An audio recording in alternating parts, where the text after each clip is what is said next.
Okay, my question is, and you started to speak about it earlier, where the difference between having compassion and empathy. If you're on a high-flying disc and somebody close to you, like children, come into your presence with bad news or something that's bothering them, and it automatically brings you down. Well, here's the thing. It depends on how long you've been sustaining your high-flying disc. You get the idea of the better you feel, the higher your disc. That's something we talked about a while back. But we talked today about what you're bringing to the room. So let's say you gather with a group and you've not really been tending to your vibration. You've just sort of been somebody who's observing whatever's. So you are empathetic, which means whatever the strongest vibration in the room is, you're going to sort of become a part of that, because law of attraction sort of draws that from you because it's the most active vibration that's within you. So the steadiness of your vibration determines whether they suck you in or whether you suck them up. And some of them are not suckable, uppable. But your desire, especially with someone like your children, is so much for their well-being that even though they're not ready to come up because they haven't been practicing it, you care so much that you're willing to go down, because being understood by them and getting them to understand you is the most important thing to you, rather than being in alignment with your source energy. There it is right there. And most people are looking for love in all the wrong places, in that they're looking for agreement or understanding or resonance with some person, so much so that even when they're not in a good feeling place, you'll go there. That's why you want to dress the way you think they want you to dress. Or that's why you want to eat the way the trends are. In other words, you don't want to stand out as someone that's weird. There are so many people who want to blend into society because they're looking for approval from their society or from this person, rather than finding alignment with who they really are, with their true self, with their evolved self, with their expanded self, with their whole self. So what action should be taken in that situation? Well, in that situation, you really don't have a lot of choice. Because what you are entering the room is what's going to play out in the room.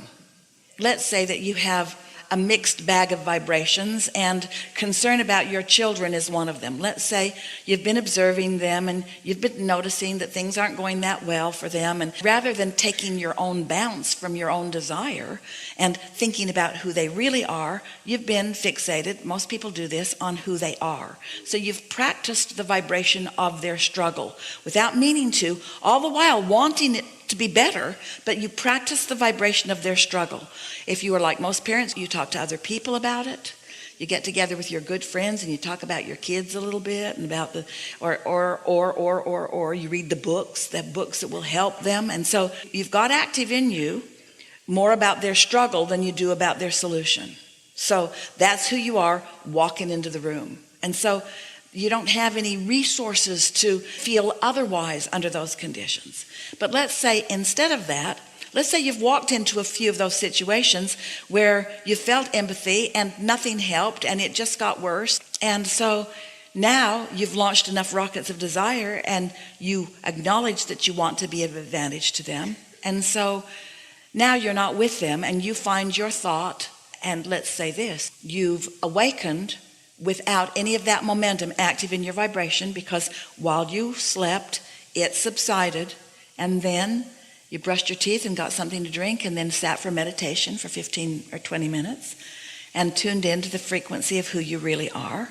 And then you, because your children are the most active thing in your vortex, if you have children, your vortex is speaking to you as it always does, and you're receiving.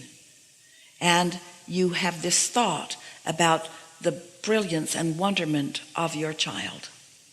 And in your aligned state of alignment, that thought feels so good.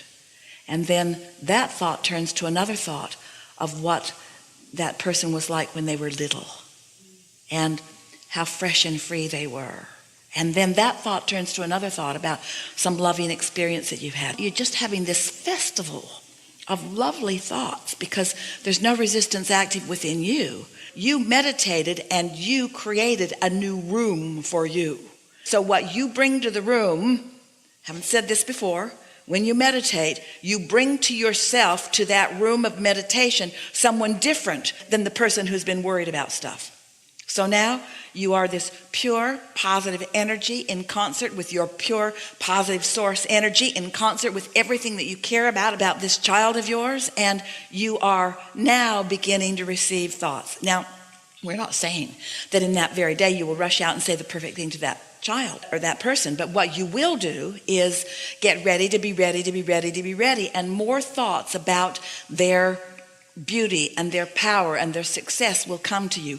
More things you will remember and more good timing you will witness until your vibrational altitude or attitude, they are really the same thing, will become new about this person. So next time you see them, you'll be a different person coming to the room. You'll come as a compassionate person, not as an empathetic person.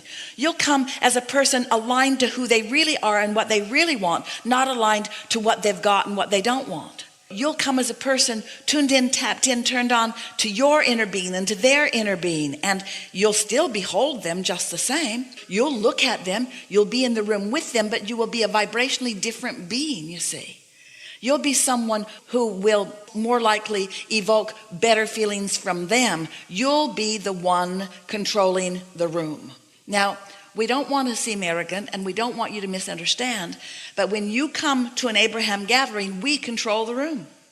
We've got you outnumbered, for one thing. There are so many of us here. All of your inner beings are on our team. Here we are knowing who you are. And you can misbehave all you want, but it's not going to upset the energy of this room, not this room.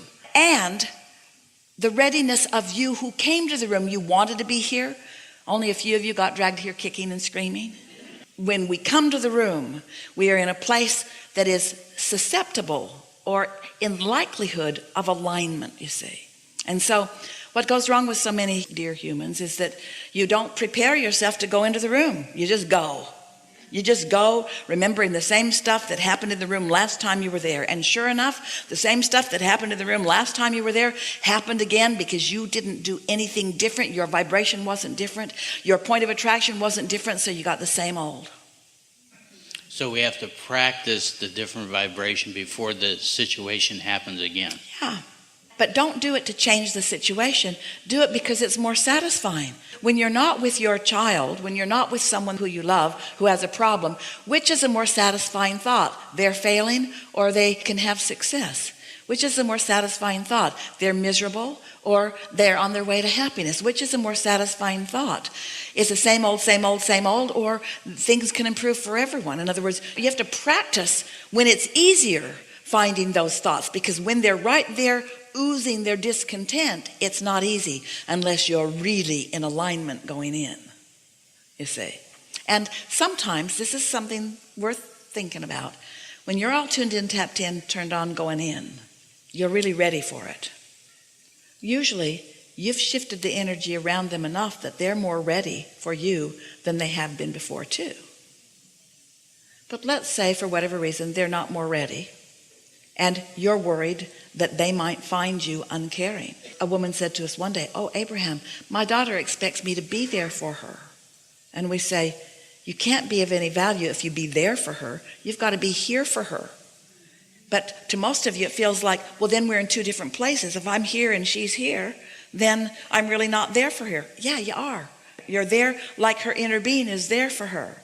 But you have an opportunity to coax her into alignment. In other words, your humor and your lightness and your knowing and your certainty. That's what attraction is. You know those people that you call attractive? They're tuned in, tapped in, turned on. They've got the leverage of source energy radiating through them. And there is always a part of you that wants to be there with them. And so sometimes they will keep arguing for their limitation, and it will feel to you like they're trying to suck you in. They're not trying to suck you in. They're just doing what they do, and it has sucked you in so many times you think they did it to you, but they didn't do it to you. You let it happen to you because you were not in a vibrational place to sustain it. it's like throwing yourself into a current of a river that's a strong current and then being mad at the river that has swept you downstream. If you don't want that to happen, get in your river in a boat and have an engine on it and be prepared to do what you want to do in the river. Or don't get in a river that's moving that way. Get in a lake where you can control yourself in a more satisfying way at first. And before you know it, you are the river. You are controlling the stream of all things. You get to decide what the current is and where the current goes and the value of it.